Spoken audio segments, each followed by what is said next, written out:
ಶ್ರೀ ಗಣೇಶ ಶಾರದಾ ಗುರುಭ್ಯೋ ನಮಃ. ಶ್ರೀ ಸೀತಾರಾಮಚಂದ್ರಾಭ್ಯಾಂ ನಮಃ. ರಾಮಾಯ ರಾಮಭದ್ರಾಯ ರಾಮಚಂದ್ರಾಯ ವೇಧಸೆ ರಘುನಾಥಾಯ ನಾಥಾಯ ಸೀತಾಯ ಪತಯೇ ನಮಃ. ಶ್ರೋತೃಗಳಿಗೆ ವಾಲ್ಮೀಕಿ ರಾಮಾಯಣದ ಅಯೋಧ್ಯಾಕಾಂಡದ 40ನೆಯ ಸರ್ಗಕ್ಕೆ ಸ್ವಾಗತ.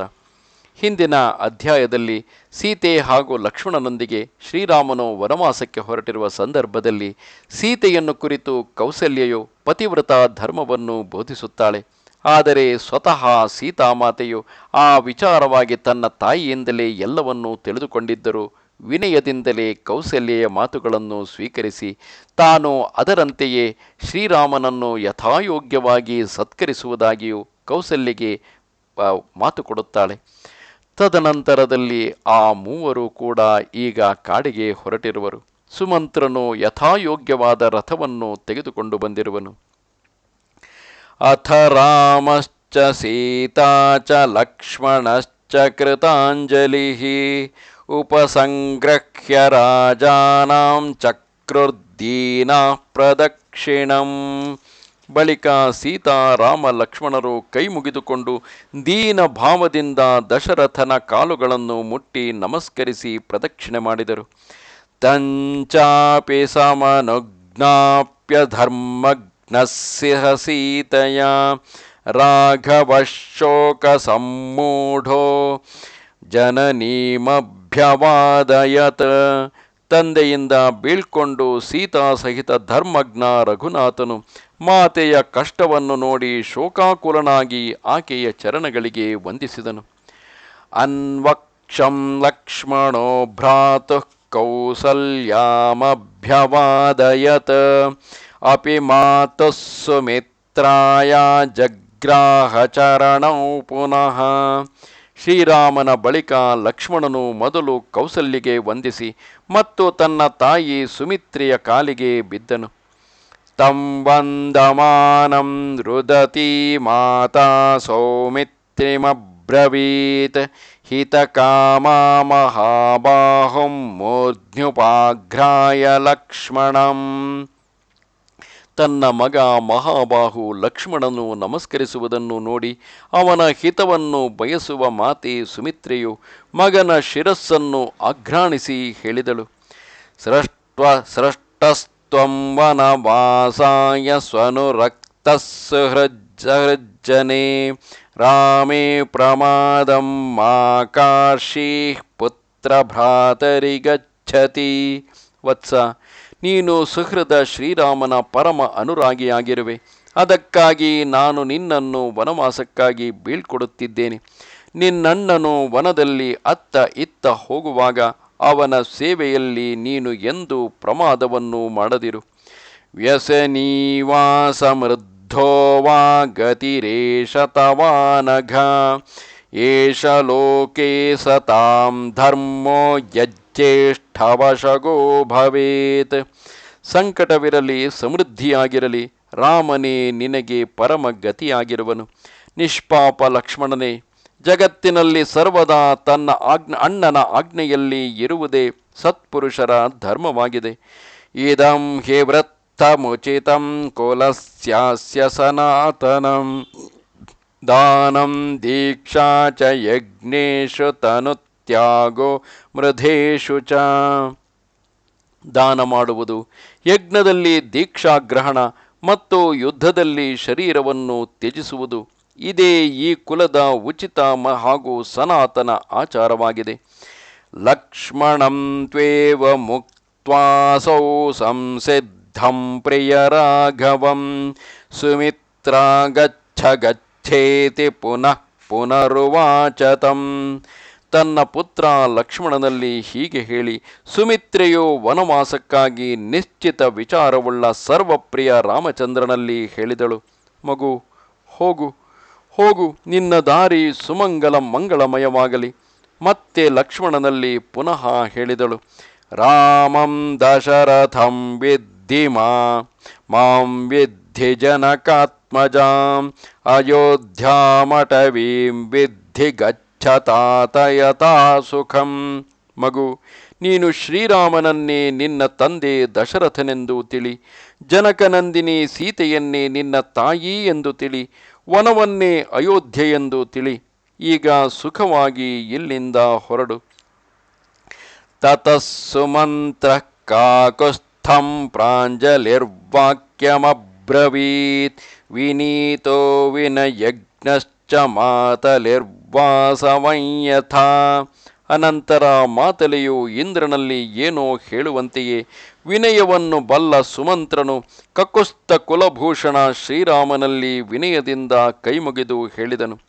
ರಥಾಮಾರೋಹ ಭದ್ರಂತೆ ರಾಜಪುತ್ರ ಮಹಾಯಶಃ, ಕ್ಷಿಪ್ರಂ ತ್ವಾಂ ಪ್ರಾಪಯಿಷ್ಯಾಮಿ ಯತ್ರ ಮಾಂ ರಾಮ ವಕ್ಷ್ಯಸೆ. ಮಹಾಯಶಸ್ವಿ ರಾಜಕುಮಾರ ಶ್ರೀರಾಮ, ನಿಮಗೆ ಮಂಗಳವಾಗಲಿ. ನೀವು ರಥದಲ್ಲಿ ಕುಳಿತುಕೊಳ್ಳಿ. ನೀವು ನನಗೆ ಹೇಳುವಲ್ಲಿಗೆ ನಿಮ್ಮನ್ನು ಕರೆದುಕೊಂಡು ಹೋಗುವೆನು. ಚತುರ್ದಶ ಹಿ ವರ್ಷಾಣಿ ವಸ್ತವ್ಯಾನಿ ವನೇ ತ್ವಯಾ, ತಾನ್ಯುಪಕ್ರಮಿತವ್ಯಾನಿ ಯಾನಿ ದಿವ್ಯಾ ಪ್ರಚೋದಿತಃ. 14 ವರ್ಷಗಳ ನಿಮ್ಮ ವನವಾಸದ ಗಣನೆ ಇಂದಿನಿಂದಲೇ ಪ್ರಾರಂಭವಾಗಬೇಕು. ಏಕೆಂದರೆ ದೇವಿ ಕೈಕೇಯಿಯು ಇಂದೇ ನಿಮಗೆ ಕಾಡಿಗೆ ಹೋಗಲು ಪ್ರೇರೇಪಿಸಿರುವಳು.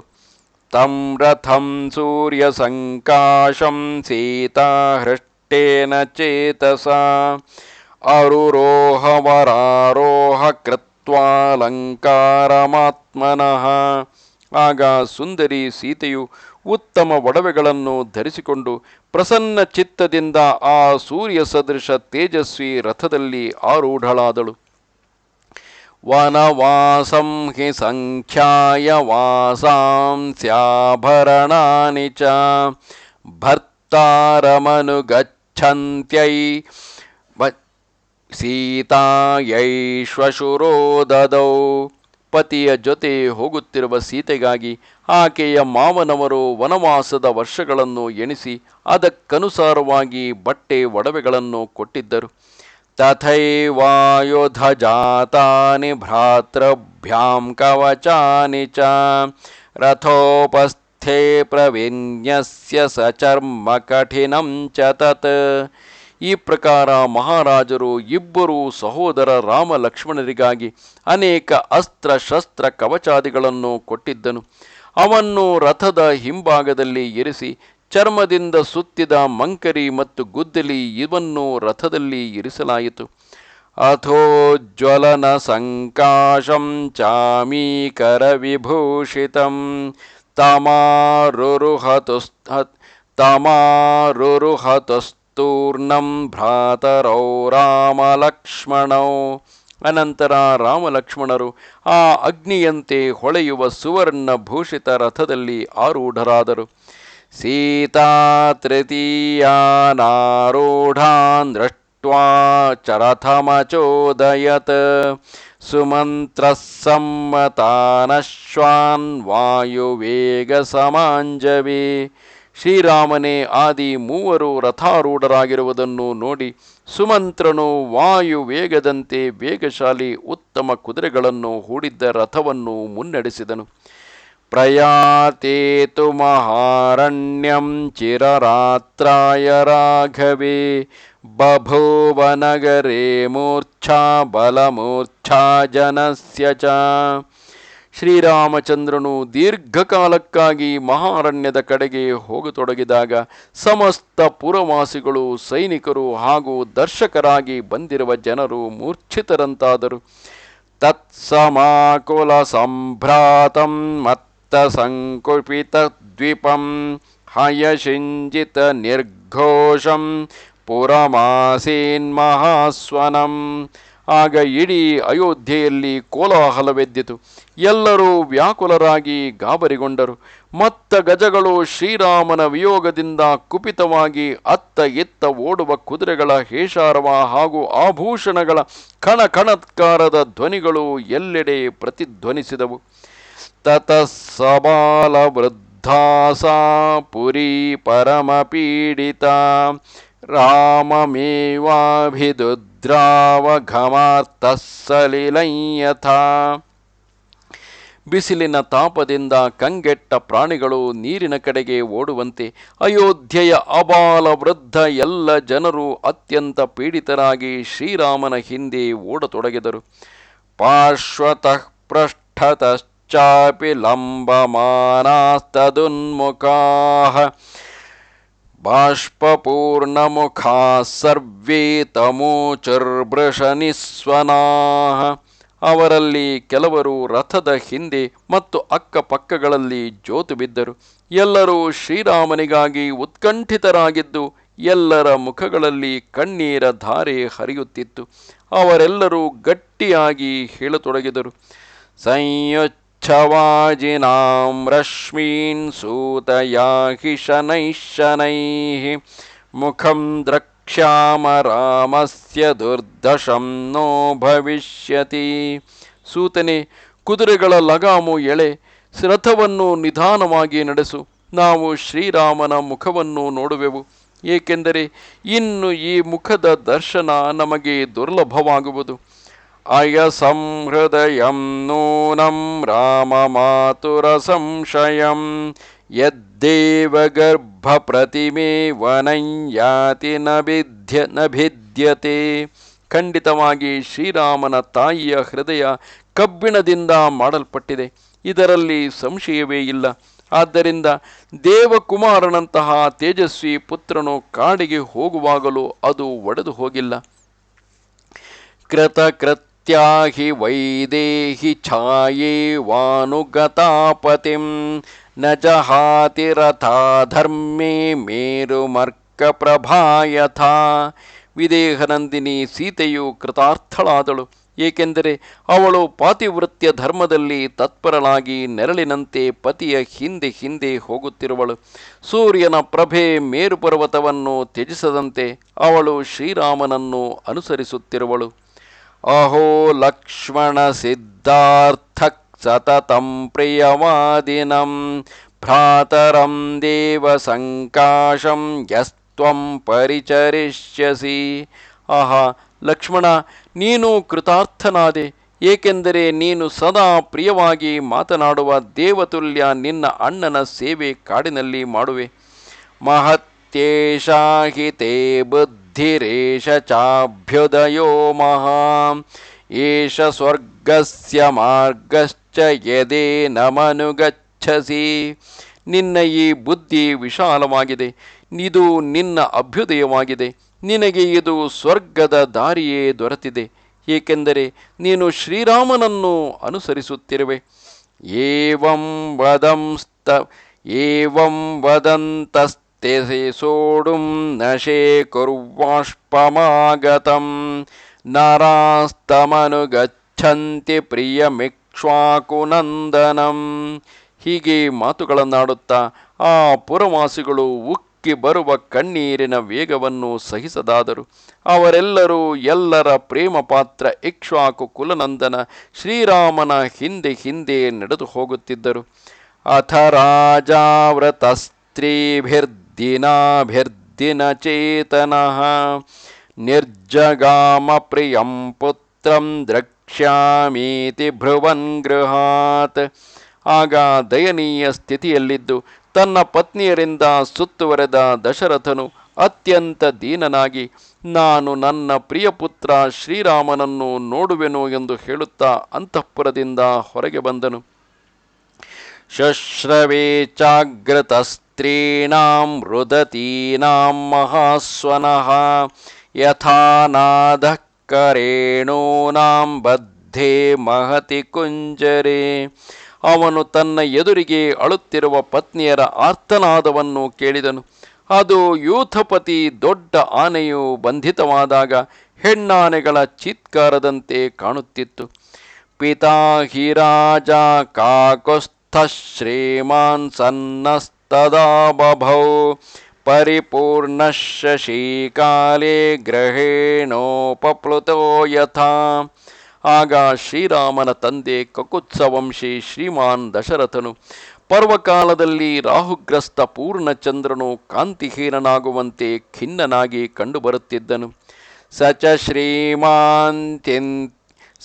ಶ್ರೀಮಾನ ಚಿಂತ್ಯಾತ್ ರಾಮೋ ದಶರಥಾತ್ಮಜಃ ಸೂತಂ ಸಂಚೋದಯಾಮಾಸ ತ್ವರಿತಂ ವಾಕ್ಷ್ಯತಾಮಿತಿ. ಇದನ್ನು ನೋಡಿ ಅಚಿಂತ್ಯ ಸ್ವರೂಪ ದಶರಥ ನಂದನ ಶ್ರೀಮಾನ್ ಭಗವಾನ್ ಶ್ರೀರಾಮನು ಸುಮಂತ್ರನನ್ನು ಪ್ರೇರೇಪಿಸುತ್ತಾ, ನೀನು ರಥವನ್ನು ವೇಗವಾಗಿ ನಡೆಸು ಎಂದು ಹೇಳಿದನು.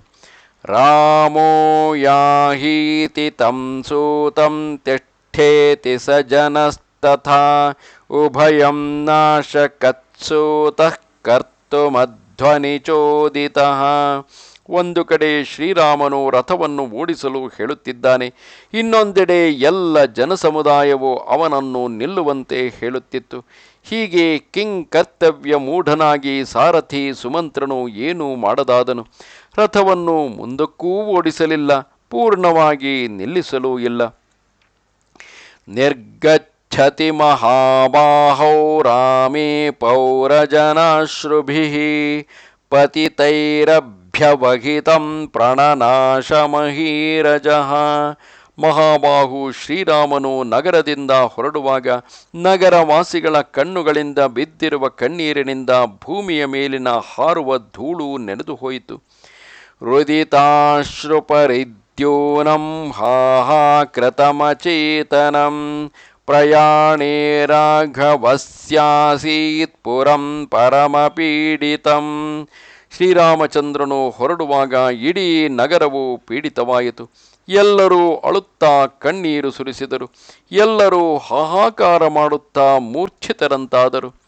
ಸುಸ್ರಾವನಯನೈಸ್ತ್ರೀಣಾಮಸ್ರಮಾಯಾಸ ಸಂಭವಂ ಮೀನಸಂಕ್ಷೋಭಚಲಿತೈಃ ಸಲಿಲಂ ಪಂಕಜೈರಿವ. ಸರೋವರದಲ್ಲಿ ಮೀನುಗಳು ನೆಗೆಯುತ್ತಿರುವಾಗ ಹಾರಿದ ನೀರು ಕಮಲಗಳಿಂದ ತೊಟ್ಟಿಕ್ಕುವ ನೀರಿನಂತೆ ನಾರಿಯರ ಕಣ್ಣುಗಳಿಂದ ದುಃಖದ ಕಣ್ಣೀರು ಹರಿಯುತ್ತಿದ್ದವು.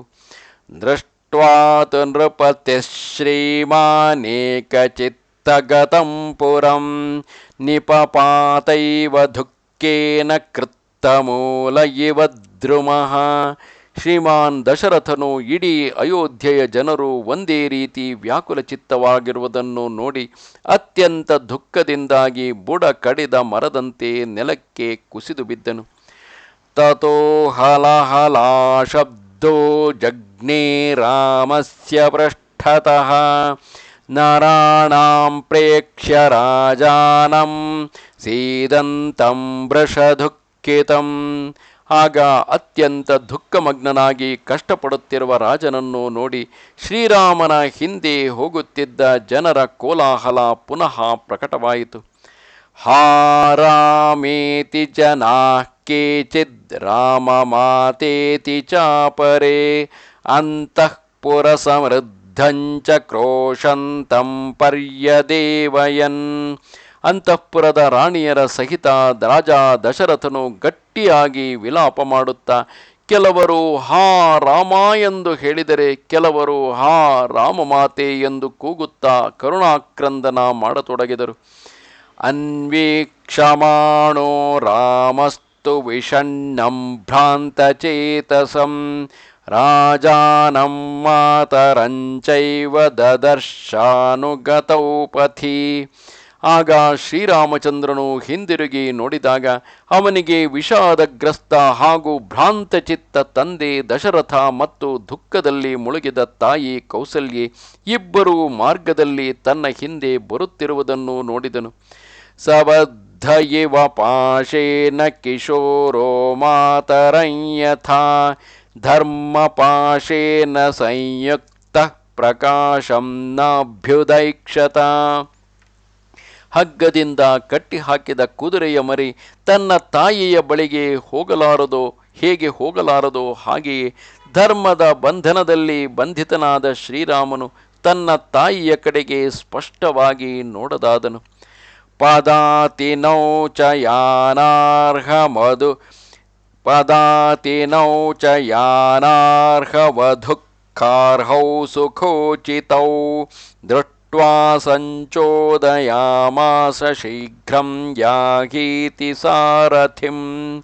ವಾಹನಗಳಲ್ಲಿ ಓಡಾಡಲು ಯೋಗ್ಯವಾದ ದುಃಖ ಭೋಗಿಸಲು ಅಯೋಗ್ಯ ಹಾಗೂ ಸುಖ ಭೋಗಿಸಲಿಕ್ಕಾಗಿಯೇ ಯೋಗ್ಯವಾದ ತಾಯಿ ತಂದೆಯವರು ಕಾಲ್ನಡಿಗೆಯಿಂದಲೇ ತನ್ನ ಹಿಂದೆಯೇ ಬರುತ್ತಿರುವುದನ್ನು ನೋಡಿ ಶ್ರೀರಾಮನು ಸಾರಥಿಗೆ ಶೀಘ್ರವಾಗಿ ರಥವನ್ನು ಓಡಿಸುವಂತೆ ಪ್ರೇರೇಪಿಸಿದನು. ನಹಿ ತತ್ಪುರುಷ ವ್ಯಾಘ್ರೋ ದುಃಖಜಂ ದರ್ಶನಂ ಪಿತುಃ ಮಾತುಶ್ಚ ಸಹಿತುಂ ಶಕ್ತಸ್ತೋತ್ರೈರ್ನುನ್ನ ಇವ ದ್ವಿಪಃ. ಅಂಕುಶದಿಂದ ಪೀಡಿಸಿದ ಗಜರಾಜವು ಆ ಕಷ್ಟವನ್ನು ಸಹಿಸಲಾರದಂತೆ ಪುರುಷಸಿಂಹ ಶ್ರೀರಾಮನಿಗೆ ತಾಯಿ ತಂದೆಯರನ್ನು ಈ ದುಃಖಿತ ಸ್ಥಿತಿಯಲ್ಲಿ ನೋಡುವುದು ಸಹಿಸಲಾಗಲಿಲ್ಲ. ಪ್ರತ್ಯಗಾರಮಿವಾಯಂತಿ ಸವತ್ಸಾವತ್ಸಕಾರಣಾತ್ ಬುದ್ಧವತ್ಸಾಯ ಥಾಧೇನು ರಾಮ ಮಾತಾಭ್ಯಧಾವತ. ಮನೆಯಲ್ಲಿ ಕಟ್ಟಿಹಾಕಿದ ಕರುವಿನ ಬಳಿಗೆ ತಾಯಿ ಹಸು ಸಂಜೆ ಮನೆಯ ಕಡೆಗೆ ಹೇಗೆ ಓಡಿ ಹೋಗುತ್ತದೋ ಹಾಗೆಯೇ ಶ್ರೀರಾಮನ ತಾಯಿ ಕೌಸಲ್ಯೆಯು ಅವನ ಬಳಿಗೆ ಓಡಿ ಬರುತ್ತಿದ್ದಳು.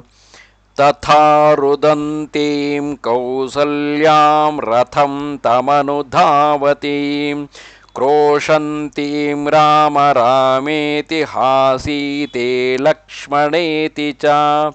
ರಾಮ ಲಕ್ಷ್ಮಣ ಸೀತಾರ್ಥಂ ಸ್ರವಂತೀಂ ವಾರಿನೇತ್ರಜಂ ಅಸಕೃತ್ ಪ್ರೈಕ್ಷತಃ ಸತಾಂ ನೃತ್ಯಂತೀಮಿವ ಮಾತರಂ.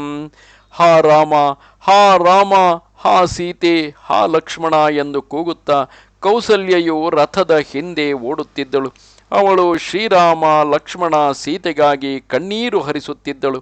ಅತ್ತ ಎತ್ತ ವಾಲುತ್ತಾ ಎಡವುತ್ತಾ ಬೀಳುತ್ತಾ ಓಡಿ ಬರುತ್ತಿದ್ದಳು. ಈ ಸ್ಥಿತಿಯಲ್ಲಿ ತಾಯಿ ಕೌಸಲ್ಯೆಯನ್ನು ಶ್ರೀರಾಮನು ನೋಡಿದನು. ತಿಷ್ಠೇತಿ ರಾಜ ಚಕ್ರೋಶ ಯಾಹೀತಿ ರಾಘವಃ ಸುಮಂತ್ರಸ್ಯ ಬಭೂವಾತ್ಮ ಚಕ್ರಯೋರಿವ ಚಾಂತರ.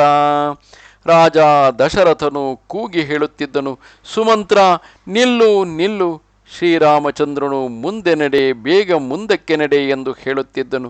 ಅವೆರಡು ಆದೇಶಗಳಲ್ಲಿ ಬಿದ್ದಿರುವ ಬಡಪಾಯಿ ಸುಮಂತ್ರನ ಮನಸ್ಸು ಆ ಎರಡು ಗಾಲಿಗಳ ನಡುವೆ ಸಿಲುಕಿ ಹಾಕಿಕೊಂಡ ಮನುಷ್ಯನಂತೆ ಆಗಿತ್ತು. ನಾಶ್ರೌಷಮಿತಿ ರಾಜಾನಮುಪಾಲಬ್ಧೋಪಿ ವಕ್ಷ್ಯಸಿ ಚಿರಂ ದುಃಖಸ್ಯ ಪಾಪಿಷ್ಠಮಿತಿ ರಾಮಸ್ತಮಬ್ರವೀತ್. ಆಗ ಶ್ರೀರಾಮನು ಸುಮಂತ್ರನಲ್ಲಿ ಹೇಳಿದನು, ಇಲ್ಲಿ ಹೆಚ್ಚು ವಿಳಂಬ ಮಾಡುವುದು ನನಗೆ ಮತ್ತು ತಂದೆಯವರಿಗೆ ಮಹಾ ದುಃಖದ ಕಾರಣವಾದೀತು. ಅದಕ್ಕಾಗಿ ರಥವನ್ನು ಮುಂದಕ್ಕೆ ಹೊಡಿ. ಮರಳಿದಾಗ ಮಹಾರಾಜರು ಕೇಳಿದರೆ ನನಗೆ ನಿಮ್ಮ ಮಾತು ಕೇಳಿಸಲಿಲ್ಲ ಎಂದು ಹೇಳು.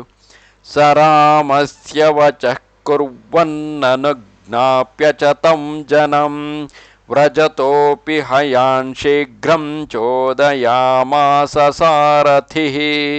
ಕೊನೆಗೆ ರಾಮನ ಆದೇಶವನ್ನೇ ಪಾಲಿಸುತ್ತಾ ಸಾರಥಿಯು ಹಿಂದಿನಿಂದ ಬರುತ್ತಿರುವ ಜನರ ಅನುಮತಿ ಪಡೆದು ನಡೆಯುತ್ತಿದ್ದ ಕುದುರೆಗಳನ್ನು ವೇಗವಾಗಿ ಓಡಿಸಿದನು. ನ್ಯವರ್ತತ ಜನೋ ರಾಜ್ಞೋ ರಾಮಂ ಕೃತ್ವಾ ಪ್ರದಕ್ಷಿಣಂ ಮನಸಾಪ್ಯಾಶು ವೇಗೇನ ನನ್ಯವರ್ತತ ಮಾನುಷಂ. ದಶರಥನ ಹಿಂದೆ ಬರುತ್ತಿದ್ದ ಜನರು ಮನಸ್ಸಿನಲ್ಲಿ ಶ್ರೀರಾಮನ ಪ್ರದಕ್ಷಿಣೆ ಮಾಡಿ ಶರೀರ ಮಾತ್ರದಿಂದ ಮರಳಿದರೆ ಹೊರತು ಮನಸ್ಸಿನಿಂದ ಅಲ್ಲ. ಏಕೆಂದರೆ ಮನಸ್ಸಿನ ಗತಿ ರಥಕ್ಕಿಂತಲೂ ತೀವ್ರಗಾಮಿಯಾಗಿತ್ತು. ಕೆಲವು ಜನರು ಶೀಘ್ರಗಾಮಿ ಮನಸ್ಸು ಮತ್ತು ಶರೀರದಿಂದಲೂ ಮರಳಲಿಲ್ಲ. ರಾಮನ ಹಿಂದೆ ಓಡುತ್ತಲೇ ನಡೆದರು. ಯಮಿಚ್ಛೇತ್ ಪುನರಾಯಾತಂ ನೈನಂ ದೂರಮನುವ್ರಜೇತ್ ಇತ್ಯಮಾತ್ಯ ಮಹಾರಾಜ ಮೂಚುರ್ದಶರಥಂ ವಚಃ. ಇತ್ತ ಮಂತ್ರಿಗಳು, ದಶರಥ ಮಹಾರಾಜರೇ, ಯಾರು ಬೇಗನೆ ಮರಳಿ ಬರುವರೋ ಅವರ ಒಳಿತನ್ನು ಬಯಸುವವರು ಅವರ ಹಿಂದೆ ದೂರದವರೆಗೆ ಹೋಗಬಾರದು ಎಂದು ಹೇಳುತ್ತಿದ್ದರು. ತೇಷಾಂ ವಚಃ ಸರ್ವಗುಣೋಪಪನ್ನ ಪ್ರಸ್ವಿನ್ನ ಗಾತ್ರ ಪ್ರವಿಶನ್ನರೂಪಃ ನಿಶಮ್ಯ ರಾಜಾ ಕೃಪಣಃ ಸ ಭಾರ್ಯೋ ವ್ಯವಸ್ಥಿತಸ್ತ್ವಂ ಸುತಮೀಕ್ಷಮಾಣಃ. ಸರ್ವಗುಣ ಸಂಪನ್ನ ದಶರಥನ ಶರೀರವು ಬೆವರಿನಿಂದ ಒದ್ದೆಯಾಗಿತ್ತು. ಅವನು ವಿಷಾದದ ಮೂರ್ತಿಮಂತ ಸ್ವರೂಪದಂತೆ ಕಾಣುತ್ತಿದ್ದನು. ಮಂತ್ರಿಗಳ ಮಾತನ್ನು ಕೇಳಿ ಅವರು ಅಲ್ಲೇ ನಿಂತು ಬಿಟ್ಟರು ಮತ್ತು ರಾಣಿಯರ ಸಹಿತ ಅತ್ಯಂತ ದೀನ ಭಾವದಿಂದ ಪುತ್ರನ ಕಡೆಗೆ ನೋಡುತ್ತಾ ಇದ್ದನು. ಇಲ್ಲಿಗೆ ಶ್ರೀ ವಾಲ್ಮೀಕಿ ವಿರಚಿತ ಆರ್ಷರಾಮಾಯಣ ಆದಿಕಾವ್ಯದ ಅಯೋಧ್ಯಾಕಾಂಡದಲ್ಲಿ 40ನೆಯ ಸರ್ಗ ಪೂರ್ಣವಾಯಿತು. ನಮಸ್ತೆ ಶಾರದಾ ದೇವಿ ಕಾಶ್ಮೀರ ಪುರವಾಸಿನಿ ತ್ವಾಮಹಂ ಪ್ರಾರ್ಥಯೇ ನಿತ್ಯಂ ವಿದ್ಯಾದಾನಂಚ ದೇಹಿ ಮೇ. ನಮಸ್ಕಾರ.